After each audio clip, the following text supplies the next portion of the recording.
ED का radar और घेरे में स्टार। ये कहानी एक जूस फैक्ट्री से शुरू हुई जो एक बेटिंग ऐप तक पहुंच गई। क्या है विस्तार से आपको बताएंगे, लेकिन शुरुआत बड़ी खबर के साथ कर लेते हैं। महादेव ऐप केस मामले में आज फिर बड़ी कार्रवाई हो रही है।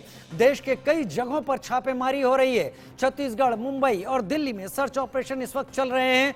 सट्टा कारोबार से जुड़े कई आरोपियों का दुबई कनेक्शन अब निकलकर सामने आ रहा है। महादेव बेटिंग ऐप इस मामले से जुड़े हुए फिल्मी सितारों पर इस वक्त ईडी की नजर टेढ़ी है और ईडी ये जानना चाहती है कि आखिर इन्हें महादेव ऐप बेटिंग केस में इनको पेमेंट किस तरीके से किया गया। अगर कैश में किया तो क्या इन्होंने अपने रिटर्न में उसे दिखाया, और किया गया तो कितना किया गया, या फिर किसी दूसरे तरीके को इसमें इस्तेमाल किया गया तो वो तरीका क्या था। सौरभ चंद्राकर से इनकी मुलाकात किस तरीके से हुई। बहुत सारी चीजें ऐसी हैं इस बेटिंग ऐप में जो ईडी के रडार पर है और ईडी जिसका सच जानना चाहती है। लेकिन ईडी के पास कहानी के बहुत सारे सिरे पहुंच चुके हैं। अब वो इन सिरों को जोड़ने की कोशिश में लगी है।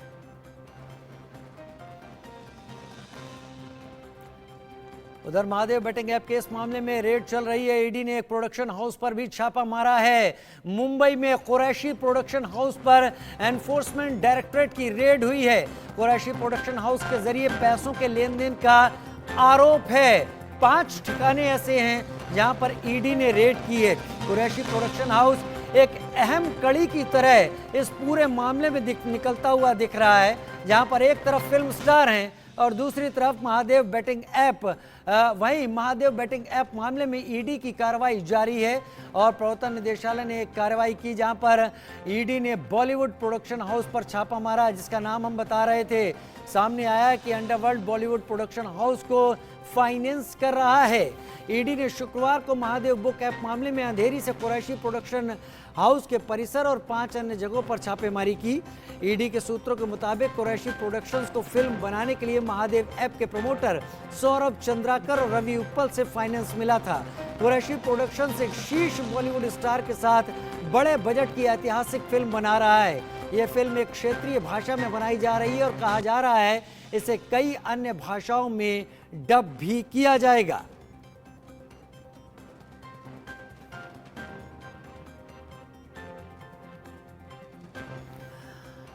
उधर महादेव बेटिंग ऐप केस में ईडी के एक्शन की बात। ईडी के रडार पर 34 फिल्म सेलिब्रिटीज हैं। जी हां, फिल्मी हस्तियों से अब पूछताछ की तैयारी है। सौरभ चंद्राकर से हवाला के जरिए पेमेंट लेने का आरोप है इन सभी के द्वारा, और ये आरोप है, इसकी जांच ईडी कर रही है। इस सिलसिले में रणबीर कपूर, कपिल शर्मा, हुमा कुरैशी, हिना खान, इन सबको पूछताछ के लिए बुलाया गया। रणबीर कपूर ने एक्सटेंशन मांगा। हुमा खान और हुमा कुरैशी और कपिल शर्मा ने विदेश में शूटिंग के बहाने कुछ छूट दिए जाने की बात कही, और हिना खान ने अभी इस पर कुछ साफ सामने नहीं रखा है। लेकिन एक बड़ी जांच इस वक्त देश के अलग अलग हिस्सों में चल रही है। सुनील जैन, पूर्व एसीपी, मेरे साथ इस वक्त जुड़ गए हैं।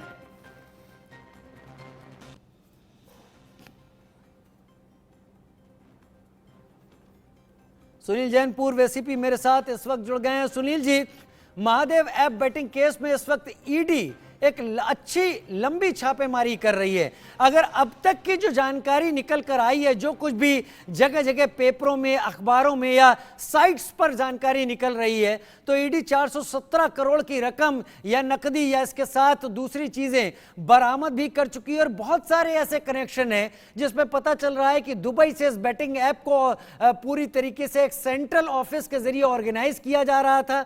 20,000 करोड़ रुपए से ज्यादा की रकम इसमें लगी हुई थी। बहुत सारे लोगों को फ्रेंचाइजी बांटी गई थी। इस पूरे मामले में कितना घालमेल आपको दिखाई पड़ रहा है, सुनील जैन जी? नमस्कार। सबसे पहले तो हम ये जान लें कि महादेव ऐप ये क्या चीज है। ये महादेव ऐप ऐसी साइट बनाई गई है जो भारत के बाहर से ऑपरेट होती है, यानी यूएई से ऑपरेट होती है, जो इंडिया में इलीगल मानी जाती है। और इसमें महादेव ऐप में जो बेटिंग और फिक्सिंग हुई जाती है, इसमें ईडी ने समन्स किया है कपिल शर्मा, रणबीर कपूर और कई सेलिब्रिटीज को किया हुआ है। इसमें कई सेलिब्रिटीज ने एक्सटेंशन ले लिए, कुछ बहाना करके, किसी ने आउट ऑफ इंडिया जाने का बहाना किया हुआ है, और कई ईडी के रडार पर है। एनफोर्समेंट डायरेक्टरेट जो है, ये एक हमारी डोमेस्टिक लॉ एनफोर्सिंग एजेंसी है, जो कि हमारे लॉ अंडर इंटरनल लॉज जो क्राइम होते हैं उसको वो प्रिवेंट करने के लिए ये एजेंसी बनाई गई है। तो इसमें जिस किसी की मनी लॉन्ड्रिंग होती है उसकी तहकीकात इन्फोर्समेंट डायरेक्टरेट करती है, और जो अलग अलग टाइप की मनी लॉन्ड्रिंग होती है, जैसे कि disguise money laundering, converting money laundering, transferring money laundering, ये कुछ प्रकार की ऐसी मनी लॉन्ड्रिंग है जिसकी इन्वेस्टिगेशन इकोनॉमिक एनफोर्समेंट डायरेक्टरेट करती है। इस एनफोर्समेंट डायरेक्टर को भारत में किसी भी तरह का पैसा जो अकाउंट में एक ही दिन में डाला होता है या कुछ दिनों में जो अकाउंट में कैश डाला होता है, अनअकाउंटेड होता है, उसकी मालूमात बैंक के अकाउंट्स के द्वारा ईडी को मिलती है और उस पर कड़क से कड़क कार्रवाई की जाती है। इसी तरह एनफोर्समेंट डायरेक्टरेट, इसे पूरी पावर है कि किसी भी तरह की मनी लॉन्ड्रिंग की इन्वेस्टिगेट करना और इसको उसको अंतिम अंजाम तक लेके जाना। लेकिन एनफोर्समेंट डायरेक्टर जो है, ये एक ऐसी एजेंसी है जो किसी को भी मनी लॉन्ड्रिंग में बुला सकती है, और इसमें जो समन्स वगैरह इश्यू हुए हैं, समन्स जो है वो एक प्रोसीजर है, पुलिस महकमे में हो या ईडी में हो, समन्स के जरिए एक नोटिस दिया जाता है जिसे संशयित जो लोग होते हैं इनको नोटिस दिया जाता है ताकि वो जांच के लिए कोऑपरेट करें। सुनील जैन जी मेरे साथ मेरे सहयोगी अभिषेक शर्मा मुंबई से जुड़ गए हैं क्योंकि फिल्म सेलिब्रिटीज का मामला है। दीपक विश्वकर्मा रायपुर से भी मेरे साथ लाइव जुड़ गए हैं, जहां पर ईडी के ऑफिस की तरफ से रणबीर कपूर को भी नोटिस भेजा गया था। इनसे भी बात करेंगे, लेकिन आपसे एक चीज समझना चाहते हैं, थोड़ा सा शॉर्ट करके समझाइएगा। ये बेटिंग ऐप ऑपरेट हो रहा है, दुबई यूएई से ऑपरेट हो रहा है, तो वहां पर कितना ज्यादा ईडी पेनिट्रेट कर पाएगी? अगर वहां से परमिशन है, किस लिहाज से सौरभ चंद्राकर को अपने रडार पर ला पाएगी? क्योंकि यह भी तो कहा जा सकता है कि भारत में भले बैन हो, वहां पर परमिशन है, तो उस हिसाब से वो काम कर रहे हैं। क्या इस तरीके का वो हवाला दे सकते हैं? देखिए, यूएई से जो ऑपरेट हो रही है, इसमें हमारी गवर्नमेंट की उनके साथ किस तरह की ट्रीटी है, या उसे बैन कर दें या ऑनलाइन में आने से उसको रोका जाए इंडिया में। लेकिन वो इस स्टेज पर जब तक ये गवर्नमेंट लेवल पर, इंटरनेशनल लेवल पर नहीं होगा, तो ये कहना मुश्किल है कि इस समय इस ऑनलाइन को कंट्रोल में लाया जा सकता है। ठीक है, अभी कहना मुश्किल है। मैं आपसे बाद में जानने की कोशिश करूंगा कि सौरभ चंद्राकर का और उपल का इसमें किस तरीके का अपराध बनता है, क्योंकि अभिषेक शर्मा मुंबई से मेरे साथ जुड़ गए हैं, दीपक विश्वकर्मा इस वक्त रायपुर से मेरे साथ जुड़ गए हैं। दीपक, आपका रुख कर लेता हूं इस वक्त, क्योंकि ईडी के रायपुर ऑफिस की तरफ से रणबीर कपूर को नोटिस गया था, एक्सटेंशन की मांग की है। रणबीर कपूर, कपिल शर्मा, हुमा कुरैशी, हिना खान और बाकी भी कई सारे फिल्म सेलिब्रिटीज रडार पर हैं, लेकिन आज क्या कार्रवाई आपको पता चल पा रही है ईडी के रायपुर ऑफिस की तरफ से? देखिए, रायपुर ऑफिस है, रायपुर का जो ईडी ऑफिस है, उसने इन सबको नोटिस जारी किया था, और नोटिस सबसे पहले जारी किया जब किसी तरीके का जवाब नहीं आया तो समन जारी किया गया, और समन जारी करने के बाद ही रणबीर कपूर को कल जो दिन बीत गया उसमें 5 बजे तक की मोहलत दी गई थी, उनको तब तक पेश होना था, लेकिन वो नहीं पेश हुए। उसके बाद उन्होंने मेल किया और मेल के माध्यम से 2 सप्ताह का समय मांगा। उसके इतर यदि बात की जाए, चाहे हुमा कुरैशी हो चाहे कपिल शर्मा हो, ये सभी समय मांग रहे हैं। सबसे महत्वपूर्ण बात यह है कि इन लोगों ने जो परफॉर्मेंस किया और उसके साथ साथ इन लोगों ने जो उनके साथ काम किया, जो भी उनकी ब्रांडिंग हुई, तमाम चीजें, जानकारी ये निकल के आई है कि इन सब लोगों को कैश पैसा मिला था इनके मैनेजर के माध्यम से। किसी प्रकार का ऑनलाइन ट्रांजैक्शन नहीं हुआ था, किसी प्रकार की व्हाइट मनी में डील नहीं हुई थी। जो पूरा पैसे का लेन देन किया गया वो सिर्फ और सिर्फ ब्लैक के जरिए किया गया। जानकारी ये भी आ रही है कि कल देर शाम जो रवि उत्पल है और जो सौरभ चंद्राकर है, चूंकि दोनों दुर्ग के लड़के हैं, दुर्ग से हैं दोनों के दोनों, तो उनके घर पर और जो उनकी फैक्ट्री है वहां पर भी ईडी ने नोटिस चस्पा किया है, और नोटिस चस्पा करने के बाद जो भी तमाम चीजें बनती हैं, जो भी कार्रवाई बनती है, वो करने के लिए वहां पर एक तरह का इंडिकेशन दिया है। और सबसे महत्वपूर्ण बात यह है कि सोचिए, इस तरह का नेक्सस चलाया जा रहा था कि कल जब ये जानकारी ली गई, जो हमारे लोकल सहयोगी, उनसे बात की गई कि आप एक बार जाइए देखिए क्या माहौल है, तो उसके ये शब्द थे कि सर इतनी रात को वहां जाना संभव नहीं है, क्योंकि इतने उपकार इन दोनों ने वहां कर रखे हैं लोकल बॉडीज के ऊपर, लोकल लोगों के ऊपर, कि वहां अगर अभी जाएंगे आप किसी चीज के मार्फत या कोई खबर के मार्फत तो आपके लिए रिस्की हो सकता है। समझा जा सकता है क्योंकि दुर्ग से निकले हुए दो लड़के जो 30 साल की उम्र के आसपास हैं, वो दुबई और यूएई जितना भी यूरोपियन कंट्री और जितनी भी गल्फ कंट्री है उसमें वो डेली अपना रास्ता बदलते हैं, अपनी जगह बदलते हैं और तमाम अलग अलग जगहों से ये पूरे जो बैटिंग ऐप है इसको चला रहे हैं। तो इसके पीछे दो चीजें सबसे ज्यादा महत्वपूर्ण है कि प्रशासनिक और पॉलिटिकल, इन दोनों अमलों का इसको सपोर्ट था, तब जाके इतना बड़ा नेक्सस खड़ा हो पाया। मैं आपसे जानने की कोशिश करूंगा, दीपक, कि इस सब को लेकर, आने वाले विधानसभा चुनाव को लेकर सरकार जो सत्ता में है, मुख्यमंत्री जो बघेल साहब हैं, उनके ऊपर कितना घेरा विपक्ष एक डालने की कोशिश कर रहा है इन सारी चीजों को लेकर, वो आप बताइएगा आगे। पहले अभिषेक का रुख कर लेता हूं। अभिषेक, मुंबई में क्या हलचल है? इंडस्ट्री हिली है, एक बड़ा ऐसा अवैध बेटिंग ऐप है, हालांकि संचालित भारत के बाहर से हो रहा था, और इस बारे में भी जानेंगे हम आप अपने एक्सपर्ट से आगे कि वो कितना बड़ा क्राइम है, क्या उस पर कोई कार्रवाई हो सकती है कि नहीं, लेकिन इंडस्ट्री कितने बड़े घेरे में है? देखिए, इंडस्ट्री तो लगातार फंसती जा रही है।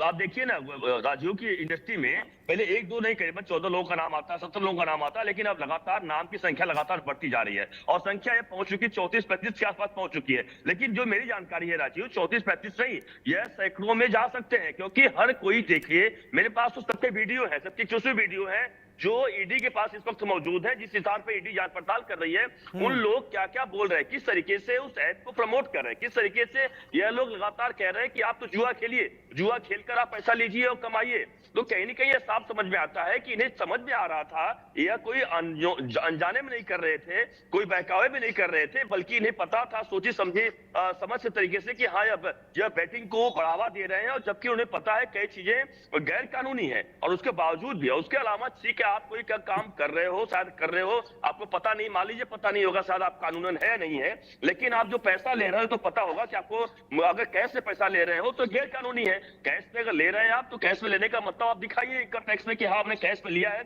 उसका टैक्स भर दीजिए। लेकिन आप इसलिए इतने पैसे कमाने के लिए पीछे पड़ चुके हैं कि कैश पे ले रहे हैं, काला धन ले रहे हैं, और उससे ले रहे हैं जो कि इंडिया से भागा हुआ आदमी है, जो कि लगातार ईडी के राडार पर एजेंसियां उसे बुला रही है, पूछताछ कर रही है, उसके बाद समझ में आता है, तो कहीं कहीं यह समझ में आता है कि कहीं कहीं इन्हें यह लग रहा था कि शायद इनके ऊपर कार्रवाई नहीं होगी। इसीलिए जो अगर बॉलीवुड की बात करें राजीव, तो बॉलीवुड में इस वक्त हड़कंप मचा हुआ, जितने लोगों से मैं बात करने की कोशिश कर रहा हूं, यानी ऑन कैमरे, तो वह कुछ भी बोलने से मना कर रहे हैं, क्योंकि हर कोई डरा हुआ है, वह सिर्फ फोन पे बात कर लेते हैं, बस उतना बहुत हो जाता है, वह ऑन कैमरा कोई भी आने को तैयार नहीं है। ये अपने आप में बड़ी बात है। लेकिन मैं शुरुआत एक और आपको बताऊं, छत्तीसगढ़ से लेकर बोलूं कि वहां के जो सीएम की बात आप कर रहे थे, जो मेरे पास जानकारी बहुत बड़ी आई है, वहां पे नाम लेके बोलो सूत्रों के हवाले से विनोद वर्मा नाम है, जो कि उनके पॉलिटिकल एडवाइजर कहे जाते हैं, और सबसे खास बात है कि वह पुलिस में वहां पर है, और वह शख्स इतना बड़ा आदमी है कि उसी से जो सूत्रों के हवाले से बहुत बड़ी जानकारी मेरे पास आई है, उसमें साफ साफ है कि उसे घर पर रेड डाला गया, 65 करोड़ रुपया मिला है, यानी 65 करोड़ रुपया कैश मिला है, सिर्फ विनोद वर्मा नाम है जो उस शख्स का, और वह शख्स इतना पावरफुल था, जो उसका पोस्ट क्या है आप सुन के हैरान होंगे, एएसआई यानी असिस्टेंट सब इंस्पेक्टर, और वह आदमी इतना पावरफुल हो गया कि सभी को मैनेज कर रहा था, सभी को तरीके से आगे ले जा रहा था। तो समझिए आप किस तरीके से छत्तीसगढ़ में या फिर रायपुर में किस तरीके से यह तमाम चीजों को मिलकर, जैसा कि हमारे सहयोगी बता ही रहे थे कि उतने उसकी पहुंच इतनी रसूख कितनी है, तो आप समझिए कि एएसआई कितनी रसूख की वह सभी को मैनेज कर रहा था। बड़ी बात, बड़ी बात आप बता रहे हैं, आपने जो खुलासा किया है बड़ा खुलासा है, और शायद दीपक इस पर कुछ प्रकाश डाल पाएंगे, उसके बाद मैं सुनील जैन जी का इन सारी चीजों को लेकर रुख करूंगा। दीपक, विनोद वर्मा के नाम का जिक्र किया अभी अभिषेक ने, और कहा कि यह सत्ता के काफी नजदीक था, एएसआई की रैंक थी, लेकिन 65 करोड़ रुपए इसके पास से मिलता है। यहां पर दर्शकों को मैं यह भी बता दूं कि अब तक ईडी 417 करोड़ रुपए की नकदी और बाकी चीजें जब्त कर चुकी है देश के अलग अलग इलाकों से। दीपक, देखिए, जिस 65 करोड़ का जिक्र किया जा रहा है, वो 65 करोड़ रुपए जो था वो मिला था, वो एक चीज है। जब ईडी ने अपनी प्रेस रिलीज जारी की तो उसमें यह जिक्र किया गया था कि रायपुर राजधानी और दुर्ग जो इसके पुलिस के मातहत हैं, या एडिशनल एसपी रैंक के अधिकारी, आईजी रैंक के अधिकारी और एसपी रैंक के अधिकारी, इनमें महीने का ये पैसा, उसका जो रेशियो है 65 करोड़ के आसपास का, वो महीने का बटा करता था। दुर्ग और रायपुर का जिक्र इसलिए कि रायपुर राजधानी है, दुर्ग से ये संचालित हो रहा था। ये जो जिक्र बार बार ये किया जा रहा है कि ये बाहर से चल रहा है, ये बाहर से अब जाके चल रहा है जब इनका नेक्सस बहुत बड़ा हो गया। उससे पहले रायपुर बात की जाए दुर्ग से, और दुर्ग के अलावा रायपुर राजधानी, राजनांदगांव, जो आसपास के एरिया, और तो और चूंकि राजनांदगांव से सटा हुआ 200 किलोमीटर दूर यदि आप जाएंगे तो नागपुर, वहां पर भी ये संचालित हो रहा था। जब इनका नेक्सस बहुत बड़ा हो गया, ये रडार से बाहर हो गए, उसके बाद इन्होंने गल्फ की तो इस जूस फैक्ट्री को, इस जूस फैक्ट्री को मनी फैक्ट्री बनाने में सभी शामिल रहे हैं, आप ये कहना चाहते हैं? जी बिल्कुल, नकारा नहीं जा सकता, क्योंकि 200 करोड़ रुपए की यदि आप शादी कर रहे हैं और जो वो फिल्म स्टार जिन तक पहुंच पाना बहुत मुश्किल है, और दुर्ग के 30 साल के दो लड़के बार बार इसलिए जिक्र कर रहा हूं कि ये दो लड़के ही कहे जाएंगे जिनकी 30 साल उम्र है, 200 करोड़ से ज्यादा अपनी शादी में खर्च कर देते हैं। जिस काम के लिए, जिस गाने गाने वाले को लिए, कोई भी हो, जिसकी फीस 5 लाख है, उसको 15 लाख यदि आप दे रहे हैं, तो आप समझ सकते हैं कि पैसा किस तरीके से बहाया जा रहा है। और ये पैसा इसलिए बहाया जा रहा है क्योंकि जो जानकारी निकल के आई है हमारे सोर्सेज से कि यदि एक मैं संक्षेप में सुनील जैन जी का रुख कर लूं, चलते चलते मेरे पास थोड़ा समय कम है। सुनील जैन जी, जो जानकारी निकल कर आ रही है, शादी में 112 करोड़ रुपए दिरहम में एक इवेंट मैनेजमेंट कंपनी को दिए गए। ये जूस फैक्ट्री से शुरुआत हुई थी इन युवाओं की, और मनी फैक्ट्री का ऐसा इन्होंने ऐप बनाया जिसमें सभी शामिल है। कितना आसान है कार्रवाई कर पाना?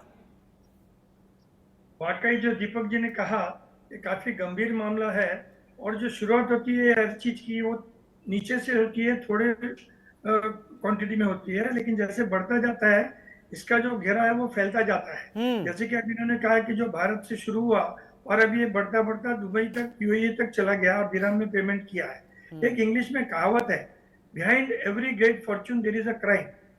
आज अगर कोई क्राइम नहीं करे तो कल जो आदमी किसी को जानता नहीं था, आज वो पूरे वर्ल्ड में हर एक को जानने लग गया, पैसे के माध्यम से बोलो या पब्लिसिटी के माध्यम से बोलो, क्योंकि उसके पास कहीं ना कहीं से पैसा आया है। और अगर उसने कहीं भी तरीके से पैसा कमाया है, जैसे कि अभी दीपक जी ने कहा कि भाई इतना पैसा आ रहा है, 200 करोड़ 112 करोड़ बांट रहे हैं, अगर समझ लो कि इन्होंने पैसा लिया है तो इनकम टैक्स बचाने के लिए इन्होंने वो पैसा कहीं छुपाया है और उसको इवेड कर रहे हैं टैक्स को। एनफोर्समेंट एजेंसी हमारी बहुत अच्छा काम कर रही है, वो बराबर इनको रडार पे लेके सबको समझ चुका है। इसकी बिल्कुल लेकिन बड़ी बात यहाँ पर ये है, बड़ी बात सुनील जी यहाँ पर ये है कि सौरभ चंद्राकर और रवि उप्पल जो इनके उसका साथी है, ये दोनों भारत से बाहर हैं। ये बेटिंग ऐप संचालित दुबई यूएई से हो रहा है, तो कितना असर रहेगा? हालांकि भारत में जो भी नेटवर्क है उसे तोड़ने में ईडी लगी हुई है, लेकिन तुरंत सारी चीजें सामने होंगी, बड़ा मुश्किल लगता है। मेरे पास समय कम है सर, मैं क्षमा चाहूंगा आपसे। जी हाँ बोले। देखिए, इसमें एक अपडेट कर दूं कि छत्तीसगढ़ सरकार के ऊपर जब दबाव बना, उसके बाद स्थिति ये आ गई कि छत्तीसगढ़ सरकार ने ही, जो सेंट्रल एजेंसियां, जो केंद्र सरकार है, अमित शाह यदि कहा जाए, तो वहां पर एक पत्र लिखा गया और पत्र लिखकर ये कहा गया कि एक लुकआउट नोटिस जारी कर दिया गया और लुकआउट नोटिस के जरिए इनको वापस देश बुलाया जाए। तो अब चूंकि चुनाव है जिसका जिक्र आप कर रहे थे, तो चुनाव के मद्देनजर लुकआउट नोटिस जारी कर दिया गया। उनकी गिरफ्तारी कब होती है, क्योंकि इसका एक नेक्सस श्रीलंका तक भी है, ये लोग श्रीलंका आना जाना करते हैं रेगुलर, ये भी जानकारी निकल के आई। और सबसे बहुत सारे पेच हैं अभी तो बरामदगी और इस पूरे नेक्सस में किरदार कितने हैं। सबसे अहम जानकारी अभिषेक के पास आने वाली है कुछ दिनों में ही, जो 34 नाम फिल्म सेलिब्रिटीज के हैं, वो कब कब पूछताछ में जाते हैं और क्या क्या बातें सामने रखते हैं। पैसा किससे मिला, क्या हवाला का चैनल था तो कौन था, बहुत सारी चीजें निकलेंगी। फिलहाल के लिए आप सभी का जुड़ने के लिए बहुत शुक्रिया।